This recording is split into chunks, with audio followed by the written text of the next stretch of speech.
नमस्कार, news update में आपका स्वागत है। फिर से दोपहर 1 बजे आपको देंगे बड़ी खबरें विस्तार से बताते हैं आपको। उत्तर प्रदेश के आगरा में 3 जूता व्यापारियों और उनसे जुड़े संस्थानों पर शनिवार दोपहर में छापेमारी की गई। इनकम टैक्स रेड के बाद नोटों का खजाना मिलना जारी है। कंपनी के ठिकानों से कुल 40 करोड़ कैश बरामद किया जा चुका है। बता दें कि आगरा में इनकम टैक्स की इन्वेस्टिगेशन टीम ने शनिवार को 1 दर्जन से ज्यादा जूता कारोबारियों के परिसरों पर छापेमारी शुरू की थी।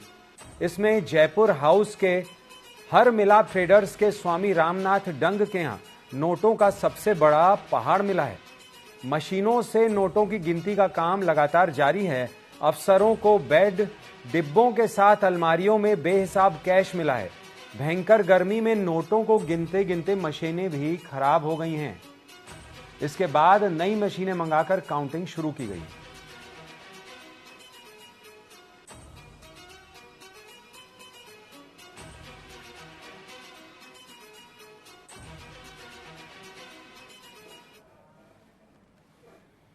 प्रदेश में 5वें चरण के तहत 14 लोकसभा सीटों पर निष्पक्ष चुनाव कराने के लिए जिला प्रशासन ने कमर कस ली है। झांसी में 5वें चरण में सोमवार को मतदान होना है। इससे पहले झांसी की भोजला मंडी से पोलिंग पार्टी को ईवीएम मशीनें देकर रवाना किया गया। सोमवार शाम तक सभी पोलिंग पार्टियां मतदान केंद्रों में पहुंच जाएंगी। जहां कल झांसी ललितपुर संसदीय सीट पर मतदान होना है, जिला प्रशासन निष्पक्ष चुनाव कराने को लेकर अपनी कमर कसे हुए हैं। वहीं पुलिस प्रशासन भी शांतिपूर्ण चुनाव संपन्न कराने पर पैनी नजर रखे हुए हैं।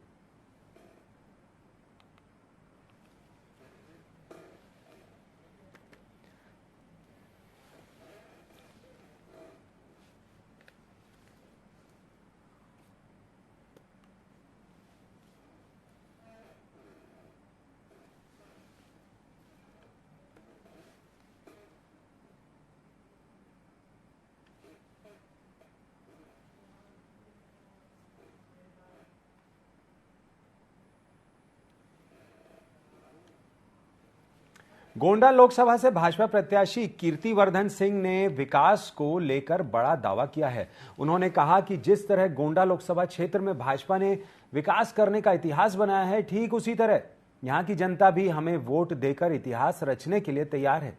कीर्तिवर्धन सिंह ने भाजपा का जमकर गुणगान किया।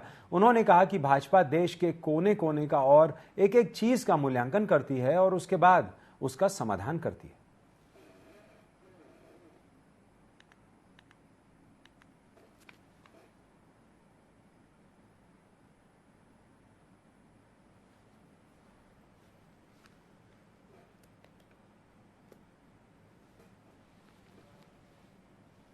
पूरे क्षेत्र की जनता, पूरे जिले की जनता का जो उत्साह था वो आप लोगों ने देखा ही होगा। इसमें कोई दो राय नहीं है कि केवल गोंडा नहीं, पूरे देश की जनता उत्साहित है माननीय नरेंद्र मोदी जी को तीसरी बार प्रधानमंत्री बनाने के लिए।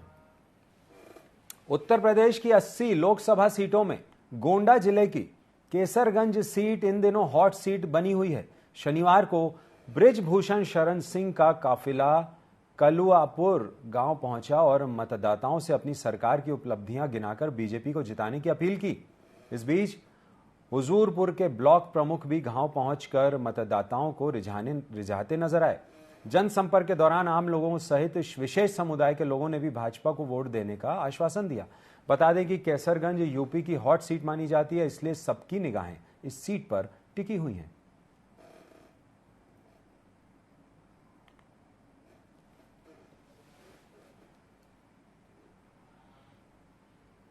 सीतापुर के तंबोर में एक तेज रफ्तार डीसीएम अनियंत्रित होकर बाइक के ऊपर पलट गई। इससे बाइक चालक सहित उसके 2 भांजियां डीसीएम के नीचे दब गईं। सूचना मिलने पर पुलिस की टीम मौके पर पहुंची। ग्रामीणों के सहयोग से पुलिस ने डीसीएम को सीधा करवाकर नीचे दबे लोगों को बाहर निकाला, लेकिन तीनों लोगों की मौके पर ही मौत हो चुकी थी, जिन्हें पुलिस ने पोस्टमार्टम के लिए भेज दिया है।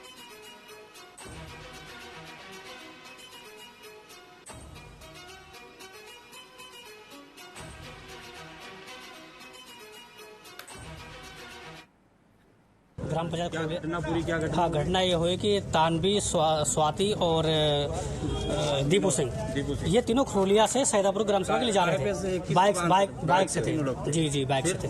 हाँ, बाइक से तीनों लोग जा रहे थे सैदापुर के लिए। ठीक है। जो घटना हुई है ये कठूरा से आगे दरियाना मोड़ के पास। हाँ, दरियाना मोड़ के पास में हुई है ये। हाँ, दोनों आमने सामने टक्कर हुई है।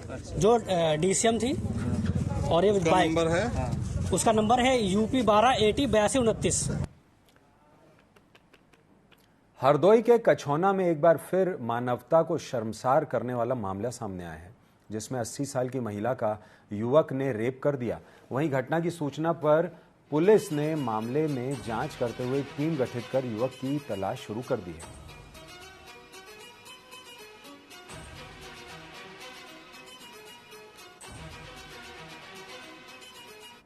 देखिए, मामला थाना कछौना अंतर्गत का है, जहां पर एक वृद्ध महिला जिनकी उम्र लगभग 80 वर्ष है अपने घर पर थी। तभी उसी गांव का युवक आया और उनके साथ रेप की घटना कर दी गई। इसमें स्थानीय पुलिस को जैसे सूचना मिली तत्काल पुलिस मौके पर पहुंची है। परिजनों से तहरीर उसमें लिया जा रहा है। पीड़ित का मेडिकल कराया जा रहा है, अन्य कार्रवाई कराई जा रही है। गोरखपुर जिले की पुलिस ने बेरोजगारों से ठगी करने वाले बंटी और बबली को गिरफ्तार किया है। दंपत्ति ने मिलकर 1.5 दर्जन से अधिक बेरोजगारों को ठगा है। सबसे दिलचस्प पहलू यह है कि आरोपी पति अनपढ़ है और पत्नी महज 8वीं पास है। मामले का खुलासा तब हुआ जब कई महीने बीत जाने के बाद भी कर्मचारियों को न तो वेतन दिया गया और न ही मकान का किराया, जबकि आरोपी ने बेरोजगार युवकों से 8 लाख रुपए लिए थे। एडिशनल एसपी ने बताया कि जब मामले की जांच शुरू की तो पता चला कि न तो इस नाम का कोई कंपनी रजिस्टर्ड है और न ही इस तरह की डाटा एंट्री WHO कराती है। पीड़ितों को बताया गया कि उनसे सिक्योरिटी फीस के नाम पर रुपए लिए थे जो बाद में लौटा दिए जाएंगे, लेकिन ये सब कुछ फर्जी था। बंटी और बबली की इस जोड़ी से पुलिस ने 10 लैपटॉप, 1 प्रिंटर, 6 फर्जी नियुक्ति पत्र और ID कार्ड भी बरामद किए।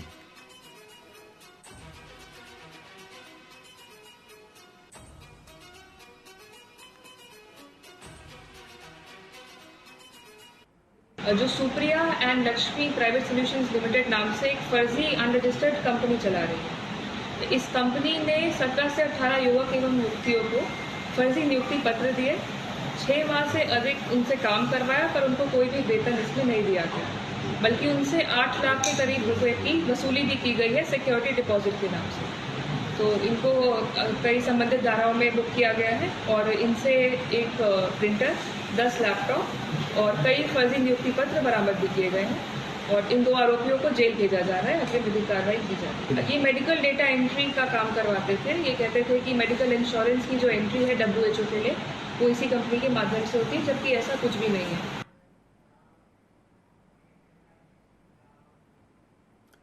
पीलीभीत में नदी से बाहर निकला एक मगरमच्छ मानव आबादी के निकट पहुंच गया। गांव के लोगों की नजर जब मगरमच्छ पर पड़ी तो हड़कंप मच गया। आनन फानन में गांव के लोगों ने पूरे मामले की सूचना वन विभाग की टीम को दी।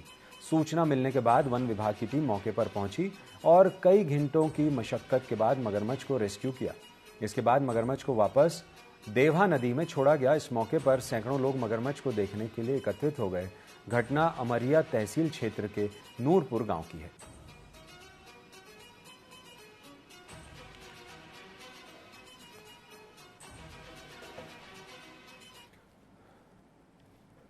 पांचवें चरण के मतदान को लेकर चुनावी सरगर्मियां तेज हैं। गोंडा लोकसभा से इंडिया गठबंधन के सपा प्रत्याशी ने महंगाई और बेरोजगारी को लेकर केंद्र की मोदी सरकार पर बड़ा हमला बोला। उन्होंने कहा कि बेरोजगारी और महंगाई से जनता त्रस्त है। उन्होंने कहा कि जहां भी जाते हैं वहां 90% शिक्षित युवा बेरोजगार दिखते हैं। उन्होंने कहा कि लोग बड़ी धनराशि लगाकर पढ़ाई करते हैं, लेकिन पेपर लीक होने के कारण दोबारा परीक्षा देनी पड़ रही है। इससे युवाओं की उम्र निकलती जा रही है और यही कारण है कि बेरोजगारी बढ़ रही है। बता दें कि श्रेया वर्मा पूर्व केंद्रीय कैबिनेट मंत्री स्वर्गीय बेनी प्रसाद वर्मा की पोती और प्रदेश सरकार के पूर्व कारागार मंत्री राकेश वर्मा की बेटी हैं।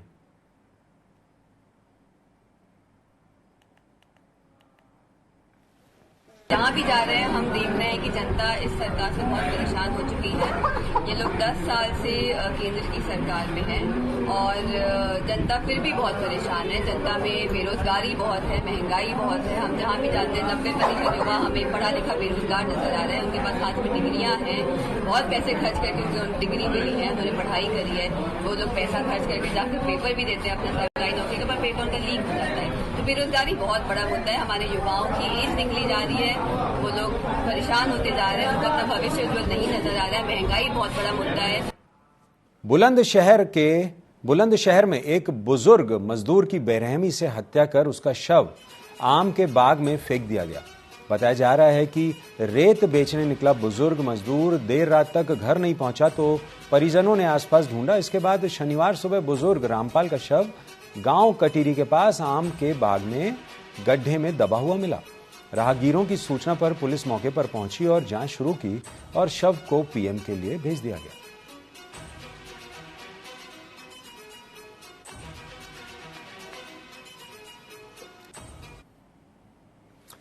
पुराने जिला अस्पताल परिसर की मोर्चरी के डीप फ्रीजर का कंप्रेसर खराब हो गया है। डीप फ्रीजर और एसी बंद होने के कारण शवों की दुर्दशा हो रही है।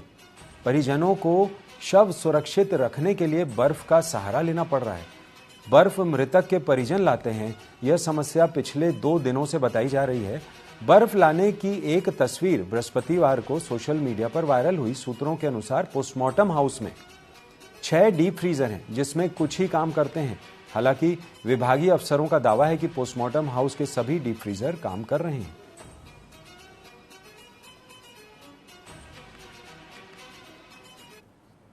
ताजा रहे क्या बॉडी तो क्या अंदर कोई व्यवस्थाएं नहीं है क्या? डीप फ्रीजर वगैरह नहीं चल रहा क्या? अंदर तो पता नहीं क्या है क्या नहीं। हम लोग बर्फ लाए, हम लोग ताजा रहे। अच्छा, अपने पैसे से खरीद के लाए। अंदर कोई व्यवस्थाएं नहीं है, बॉडी डिस्कम्पोज हो रही है जी, सड़ रही है। आपको नहीं लगता ये लापरवाही किसकी है? लापरवाही तो नहीं, यहाँ के आदमी कार्यक्रम नहीं, यहाँ के कार्यकर्ता तो जब उनको चीजें मिलेंगी ना। यहाँ डीप फ्रीजर खराब पड़ा हुआ है, मिलेगा नहीं तो कहाँ से क्या होगा? तो ये स्वास्थ्य विभाग की लापरवाही, किसकी लापरवाही? किसका है? अब तो यही आदमी जानते होंगे, स्वास्थ्य विभाग की लापरवाही। उत्तर प्रदेश के मुजफ्फरनगर में एक 5 साल के बच्चे की निर्मम हत्या कर दी गई। बच्चे का शव उसी के घर में पड़ा मिला। शव के पास की दीवार पर एक कागज चिपका मिला जिसमें लिखा था कि अब आत्मा को शांति मिली है। बच्चे का शव मिलने से परिवार में कोहराम मचा हुआ है। पुलिस इस मामले को तंत्र मंत्र से जोड़कर देख रही है। अब घटनास्थल का निरीक्षण किया गया तो एक पत्र मिला जिस पर कुछ मंत्र लिखे थे। इसके अलावा कुछ पूजा सामग्री और कुछ अन्य साक्ष्य भी बरामद हुए हैं। पुलिस का मानना है कि हत्या घर के ही किसी व्यक्ति ने की है। पुलिस ने मासूम के शव को कब्जे में लेकर पोस्टमार्टम के लिए भेज दिया है। मुजफ्फरनगर जिले के थाना खतौली क्षेत्र के गांव केलावड़ा का ये मामला है। थाना खतौली पुलिस को दोपहर 12 बजे के आसपास गांव केलावड़ा कलां से ये सूचना प्राप्त हुई कि गांव के रहने वाले तेजपाल पुत्र ओमपाल के 5 वर्षीय बच्चे की संदिग्ध परिस्थितियों में मौत हो गई है। इस पर पुलिस के उच्च अधिकारियों ने थाना पुलिस द्वारा तत्काल मौके पर पहुंचकर मौका मुआयना किया गया। शव को कब्जे में लेकर पंचायतनामा और पोस्टमार्टम हेतु भिजवाया गया। जो मौका मुआयना किया गया, जो घटनास्थल है वहां से एक चिट्ठी जिसमें कुछ मंत्रोच्चार वगैरह लिखा हुआ है, इसके अलावा कुछ पूजा का सामान और अन्य एविडेंस बरामद हुए। न्यूज अपडेट में अभी के लिए फिलहाल इतना ही। आप देखते रहें TV24। नमस्कार।